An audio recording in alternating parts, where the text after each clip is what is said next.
పారేటి గంగమ్మ తల్లంటి చిన్నారి పొన్నారి చిట్టి చిలకమ్మ. ఏ తల్లి గన్నాదో ఏ ఊరు సిన్నాదో శుభ్రంగా నీకే ఎదురైనాదమ్మా.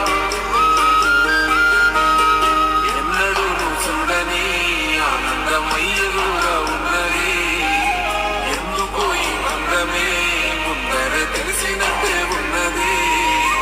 నిర్రెబారిన నేల తులసినుకు పడగానే పులకరించినట్టు నీలో నింగి వాలు జడల సింగిడి పువ్వులే కొత్త కొత్త సంబరాలు. 7 సంద్రాలు దాటొచ్చి ఊరు చేరావు, ఇంకెన్ని